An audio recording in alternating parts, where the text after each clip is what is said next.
Kara, are you a believer now? Yeah.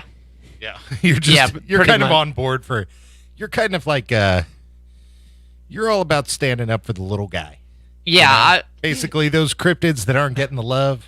It's weird. Those are the ones that I find the most credible. Like, Bigfoot is like, okay, everyone's seen a Bigfoot sighting, whatever. Tell me about the glowing lights you saw in the sky. But, the weird, like, rash of sightings in a small town of something that's, like, peculiar yet consistent. Right. Yeah. That I find that really compelling. And, this is what he was describing was a lot like the Beast of Bray Road, a lot like Mothman at Point Pleasant. Right. Because I can't go one show without bringing up Mothman. Totally. But it is relevant because it was like that. And even the story where the lizardman's chasing this guy in the car, that exact same thing happened with Mothman. So. Yeah, what was our Mothman guest's name? Lon Strickler. Yeah, Lon Strickler. Remember his story? Oh, God. That he told of his Mothman experience. It was very similar. Like, you see it in the darkness, you think it's a man at first, and then you realize that you might have... there's got wings. Right, that you might have just peed a little. It's like you're just out, Yeah, right. Absolutely. And me too. That's the stuff I love about these things, that, it's not opened up to the entire population. So when that makes it much more credible for me. It does, because it takes a creative nut job to make this stuff up. Yes.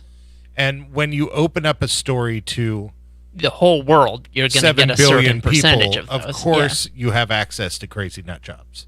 But and hoaxsters and all kinds of this things. stuff, right? But when you're in a small town and, it's people who are working and living their lives, there might be one or two crazy nut jobs up in there, creative ones.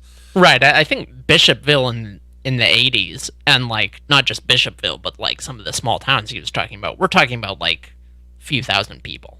Right. Yeah. So, it's like, out of a few thousand, 12 people saw a lizardman in, the span of a couple of years. That, to me, is actually, like, that's statistically very significant. Right, and plus you have to have the trifecta. You have to be creative. Mm-hmm. You have to be a nut.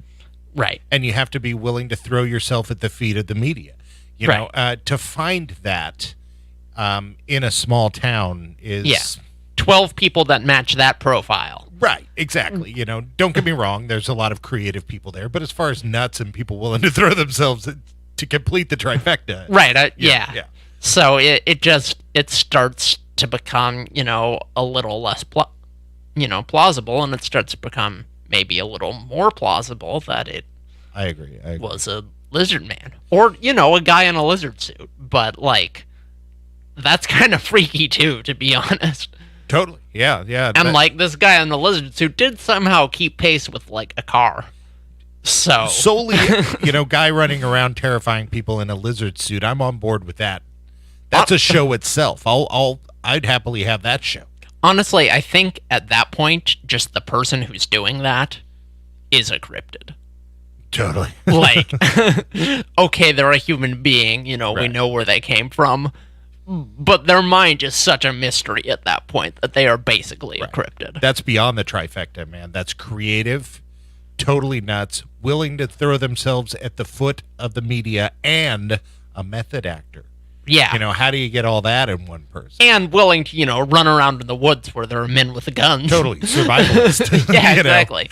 Like John Rambo, creative John Rambo, that's also nuts. And I'm just going to run around in a lizard suit until 12 people see me. It's like, okay. Now, this is off topic of that, but I have to say that this did remind me of something that I'm very depressed about. Oh, no. And this is my TV, how I feel about my shows.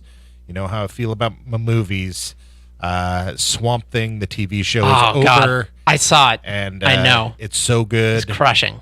And I still got like 3 episodes, and I'm slowly watching because I know when it's over, it's over. And there's and I was just really upset because, he was right. Lyle, our guest, was right. There is something about the swamp. I know. That is... and we don't have swamps. Magical here. and I've never really lived around swamps, so I haven't either. Whenever I've been near them, I'm like, whoa, what is this place? Oh, totally. This is not of this earth. It's just a totally alien biome to. Yeah, it's a primordial ooze with trees coming out of it. Yeah, exactly. But I'm fairly certain I'm not swamp material. No. No, I what don't. they need is like a test, like how long will you survive in the swamp by yourself? Yeah. And that's a no for me. I think I've been overly domesticated. Maybe when I was younger, but now I've just been married for so long that. I think the test is that they give you wet socks, like wet muddy socks, and they put you in. I'm out already. They put you in a sauna with an alligator. Right. Yeah. And like you've got to survive for an hour or something. And if you can do that, then you're allowed into Louisiana. Right, totally. What we do is first we give you wet socks, then we give you malaria, then we huck you in the sauna with the alligator. Yeah, so, the 120-degree days, the roiling infernos that consume entire neighborhoods. Right. I'm good with that. I grew up with it. But, I can't do humid. Yeah, like my wife was very much self-raised. She raised herself. She had really rough conditions. It's her story to tell. I don't want to go into it, but basically now it's like if people ask her to go camping, she's all, no. Now I've had enough of that. I've had enough of camping. The only thing she'll do is she's a glamper. She's willing to glamp.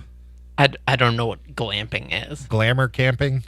Like fancy what camping? What even is that? Is that it's just like fancy camping. Camping with glitter and like circular sunglasses? Yes. Yeah, that's it. If it's magical, there's some house music and Cabana Boys or something like that, she's down with the camping experience, but outside of glamping, she's not having it.